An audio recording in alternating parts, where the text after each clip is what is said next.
అందరికీ నమస్తే అండి. ఉమ్మడి కృష్ణా జిల్లా తెలుగుదేశం పార్టీ కంచుకోట. ఎన్టీఆర్ గారు పార్టీ పెట్టినప్పటి నుంచి కూడా ఉమ్మడి కృష్ణా జిల్లాలో టీడీపీకి ఎక్కువ సీట్లు వచ్చాయి. ఏదో 1, 2, 3 సీట్లు తప్ప 94, 99 ఎలక్షన్స్ వరకు కూడా తెలుగుదేశం పార్టీ హవా విపరీతంగా సాగేది. ఈవెన్ 2004, 2009 అప్పటి వరకు కూడా. కానీ ఉన్న బలంగా పార్టీ క్రమేణా బలహీనపడటం ప్రారంభించింది. ఇప్పుడు పార్టీ బలంగా ఉందా బలహీనంగా ఉందా అనే కంటే నాయకత్వం సమస్య ఎదుర్కొంటోంది అనేది స్పష్టం. కేశినేని నాని గారు పార్టీ నుంచి వెళ్ళిపోయారనే నేను ఈ మాట వాడట్లా. కేశినేని నాని గారు వెళ్ళిపోయారు, కొడాలి నాని గారు వెళ్ళిపోయారు, వల్లభనేని వంశీ గారు వెళ్ళిపోయారు. ఎందుకు వెళ్ళిపోతున్నారు వీళ్ళందరూ? ఒకే జిల్లా నుంచి ఒకే సామాజిక వర్గ నాయకులు ఎందుకు వెళ్ళిపోతున్నారు? వాళ్ళ సమస్య ఏంటి?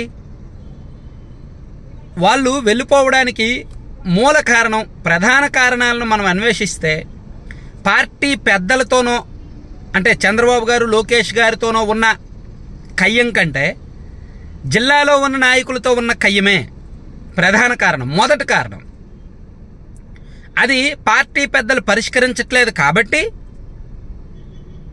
పార్టీ పెద్దలని బూచిగా చూపించి, పార్టీని బూచిగా చూపించి వీళ్ళు వెళ్ళిపోతున్నారు. కొడాలి నాని గారి విషయానికే వద్దాం.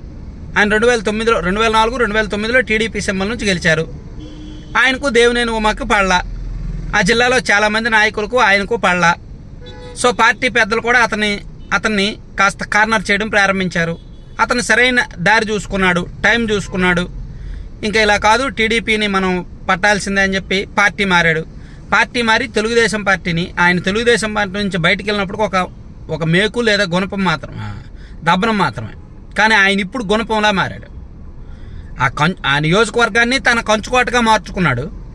పార్టీలో కూడా తన నోటికి పని చెప్తూ టీడీపీని ఇబ్బంది పెడుతూ ఉన్నాడు.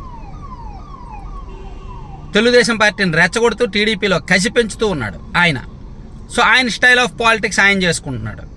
యాక్చువల్ ఆయన టీడీపీ నుంచి బయటకు వెళ్లే మనిషి కాదు. ఆయన నందమూరి కుటుంబానికి మొదటి నుంచి కూడా స్ట్రాంగ్ ఫాలోవర్. ఇప్పటికీ నందమూరి కుటుంబం అంటే ఆయనకి ఇష్టమే. కానీ ఆయన బయటకు వెళ్ళడానికి అనేక కారణాలు ఉన్నాయి. దానిలో మొదటి కారణం, ప్రధాన కారణం ఇది. అలాగే వల్లభనేని వంశీ, కొడాలి నాని గారితో పాటు మొదటి నుంచి రాజకీయ అడుగులు వేసిన వ్యక్తి వల్లభనేని వంశీ గారు. సో ఈయన కూడా పార్టీ ఈయన్ను బాగానే ఎంకరేజ్ చేసింది. ఈయనకు కూడా జిల్లాలో కొంతమంది నాయకులతో పడలా. ఇప్పుడు కేశినేని నాని గారు వంతు. కేశినేని నాని గారికి దేవినేని ఉమా గారితో పడదు, అక్కడ నాగుల మీరాతో పడదు, బుద్ధ వెంకన్నతో పడదు.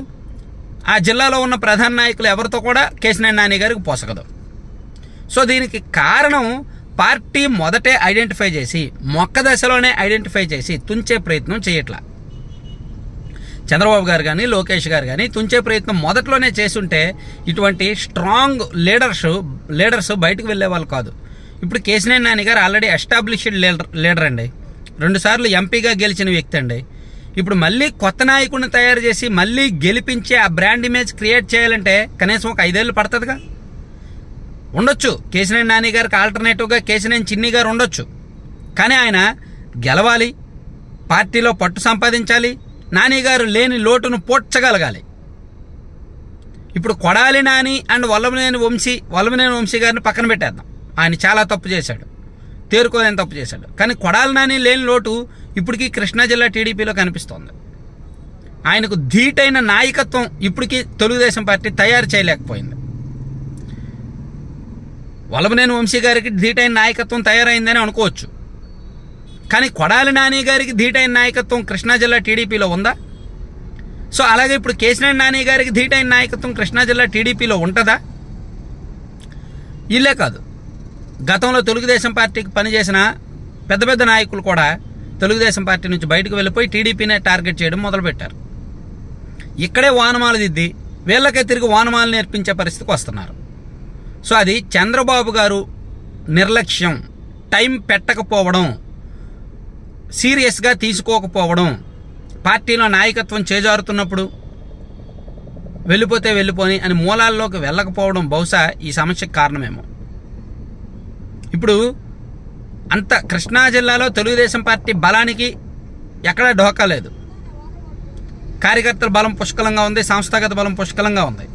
కానీ పామర్రు, గుడివాడ లాంటి నియోజకవర్గాలు, ఎన్టీఆర్ గారు పుట్టిన నియోజకవర్గాలు ఎందుకు పదే పదే ఓడిపోతున్నారు